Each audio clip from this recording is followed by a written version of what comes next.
الحمدللہ رب العالمین والصلاة والسلام علی سید المرسلین اما بعد فاعوذ باللہ من الشیطان الرجیم بسم اللہ الرحمن الرحیم پڑھیے الصلاة والسلام علیک یا رسول اللہ وعلی آلک واصحابک یا حبیب اللہ الصلاة والسلام علیک یا نبی اللہ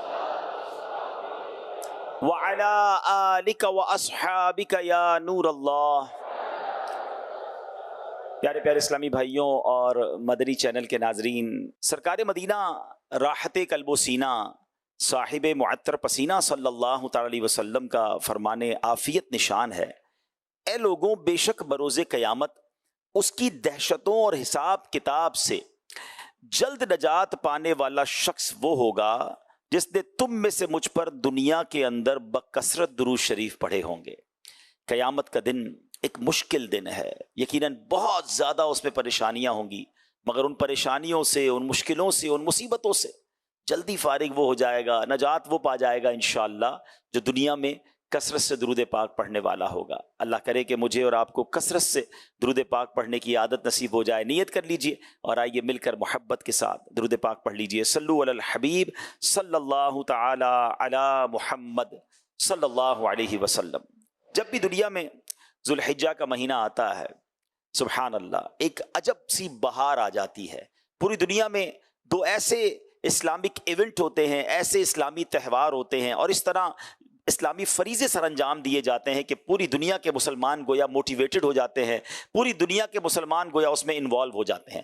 ایک تو الحمدللہ ہر سال حج ہوتا ہے اور لاکھوں مسلمان دنیا کے کم و بیش 150-200 ملکوں سے ٹریول کر کے حرمین طیبین پہنچتے ہیں، اور ان قریب وہ دن آنے والا ہے کہ جب منا کی بستی آباد ہوگی اور مکہ پاک سے قافلے جب منا کے لیے روانہ ہوں گے۔ یہ عجب روح پرور منظر ہوتا ہے، اور یقین جانیے میرے پیارے اسلامی بھائیوں، جو منا اور عرفات کے 5 دن ہیں، حج کرنے والوں کو وہ ساری زندگی یاد رہتے ہیں۔ اچھا، حج تو 25-30 لاکھ حاجی کرتے ہیں، مگر ایسا لگتا ہے کہ دنیا کے کروڑوں مسلمانوں کے دل ان کے ساتھ دھڑک رہے ہوتے ہیں کہ وہ منا پہنچ گئے، اب عرفات پہنچ گئے، اب مزدلفہ پہنچ گئے، اور دل میں یہ تسلی ہوتی ہے کہ ہمارے وہ بھائی ساری امت کے لیے دعائیں کر رہے ہوں گے اور ان کی دعاؤں کا ہمیں بھی حصہ ملے گا۔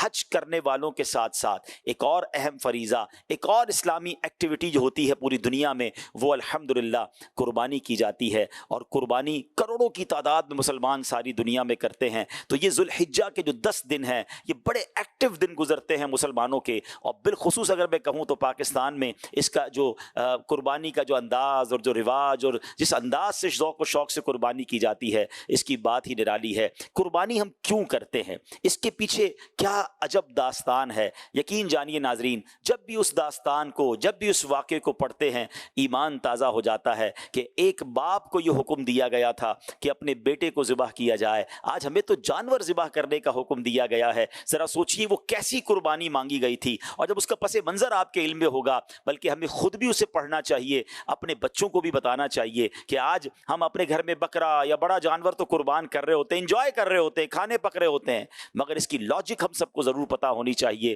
اور وہ ہستی حضرت ابراہیم علیہ السلام جو خلیل اللہ ہیں، اور حضرت اسماعیل ذبیح اللہ علی نبینا علیہ السلام، اس خاندان کی ایسی داستان ہے کہ جب بھی سنیں ایمان تازہ ہو جاتا ہے۔ میرے پیارے اسلامی بھائیوں، ہم قربانی کرتے وقت ہمیں جس دعا کی تعلیم دی گئی ہے کہ جب قربانی ہو تو قربانی کرتے وقت کیا دعا پڑھنی چاہیے، ون آف دا امیزنگ دعا، یقین کریں اس دعا کا جب ترجمہ آپ کو یاد ہوگا تو آپ جب قربانی کرتے وقت بھی یہ دعا پڑھیں، بلکہ میرا تو مشورہ ہے ویسے بھی اس دعا کو پڑھتے رہا کریں۔ اللہ مجھے اور آپ کو اس دعا کا مصداق بنا دے۔ ذرا اس دعا کا پہلے دعا سنیے گا، پھر اس کا معنی سنیے گا۔